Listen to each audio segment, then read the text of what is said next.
Brought to you by KR Mangalam University. We provide you the platform to turn your dreams into reality. Give wings to your aspirations with KR Mangalam University. Supreme court से retire होने के बाद सरकारी पद लेने को लेकर कुछ रिटायर्ड जजेस इतने बदनाम हुए कि बाकी जजेस भी डर गए। चर्चा छिड़ी कि रिटायर होने के बाद जज क्या करें, सरकारी पद लें या नहीं। चीफ जस्टिस चंद्रचूड़ ने रिटायरमेंट के बाद कोई पद नहीं लेकर एक लकीर खींची थी। अब बाकी जज भी उसी लाइन पर चल पड़े। हाल में नए सीजेआई बीआर गवई ने अपनी शपथ से पहले यह साफ कर दिया कि वो रिटायर होने के बाद कोई पद नहीं लेंगे। चंद्रचूड़ के सीजेआई रहते जब गणेश पूजा में पिछले साल प्रधानमंत्री मोदी पहुंचे तो लोगों ने राजनीतिक नजदीकी के कयास लगाए। सारी नजरें इस पर थी कि क्या चंद्रचूड़ सरकारी पद लेंगे। चंद्रचूड़ 2 साल तक सीजेआई रहे। नवंबर 2024 को रिटायर हुए। 6 महीने बाद जाकर खबर आई कि चंद्रचूड़ छात्रों को कानून पढ़ाएंगे। दिल्ली की एनएलयू यानी नेशनल लॉ यूनिवर्सिटी में वो डिस्टिंग्विश्ड प्रोफेसर के तौर पर काम करेंगे। एनएलयू के कुलपति जीएस वाजपेयी ने इसे ऐतिहासिक बताया और कहा कि पूर्व चीफ जस्टिस का यूनिवर्सिटी से जुड़ना भारतीय कानूनी शिक्षा की दुनिया में ट्रांसफॉर्मेटिव चैप्टर का प्रतीक है। वाजपेयी का मानना है कि चंद्रचूड़ सबसे प्रगतिशील कानून के जानकारों में से एक हैं जो अब अगली पीढ़ी का मार्गदर्शन करेंगे। वो चाहते हैं कि चंद्रचूड़ की मौजूदगी एकेडमिक इकोसिस्टम को गहराई से समृद्ध कर पाए। यह भी जानकारी दी कि एनएलयू दिल्ली एक dedicated centre for constitutional studies बनाएगा जहां जस्टिस चंद्रचूड़ अपनी सेवाएं देंगे।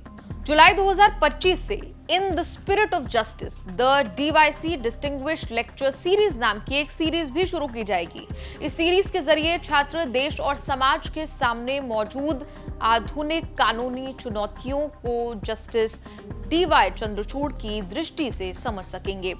आपको बता दें कि चंद्रचूड़ के अलावा प्रोफेसर उपेंद्र बख्शी, प्रोफेसर बीबी पांडे, डॉक्टर अनिरुद्ध राजपूत, जेआर मिद्धा भी एनएलयू के डिस्टिंग्विश्ड प्रोफेसर रह चुके हैं। कोर्ट कचहरी के गलियारों में ये डिबेट अरसे से हो रही है कि रिटायर होने के बाद जज क्या करें, सरकार से कोई पद ले या नहीं। चीफ जस्टिस रहे रंजन गोगोई के राज्यसभा सांसद बनने, जस्टिस अब्दुल नजीर के राज्यपाल बनने से बहुत विवाद हुआ।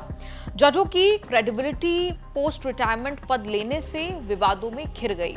चीफ जस्टिस चंद्रचूड़ ने रिटायरमेंट के बाद कोई पद नहीं लेकर एक लकीर खींची। अब बाकी जज भी वैसा करने लगे हैं।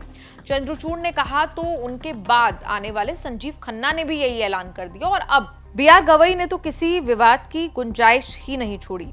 सुप्रीम कोर्ट में अपने कार्यकाल के दौरान जस्टिस चंद्रचूड़ ने 38 संविधान पीठों में हिस्सा लिया। बड़े मामलों पर ऐतिहासिक फैसले दिए, जैसे कि अयोध्या की बाबरी मस्जिद, धारा 377 को निरस्त करने और अनुच्छेद 370 को निरस्त करने को लेकर। साल 2013 में इलाहाबाद हाईकोर्ट के मुख्य न्यायाधीश भी रहे। इससे पहले उन्होंने बॉम्बे हाईकोर्ट में भी न्यायाधीश के रूप में काम किया था।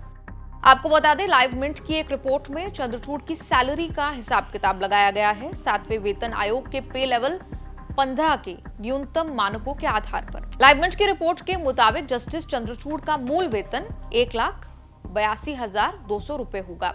डीए, एचआरए, टीए मिलाकर कुल वेतन का अनुमान लगाया गया 3,48,230 रुपए। कटौती की बात करें तो एनपीएस, सीजीएचएस और आयकर के रूप में 70,298 रुपए सैलरी से कटने का अनुमान है। कटने के बाद लगभग 2,48,000 मंथली मिलने का अनुमान है।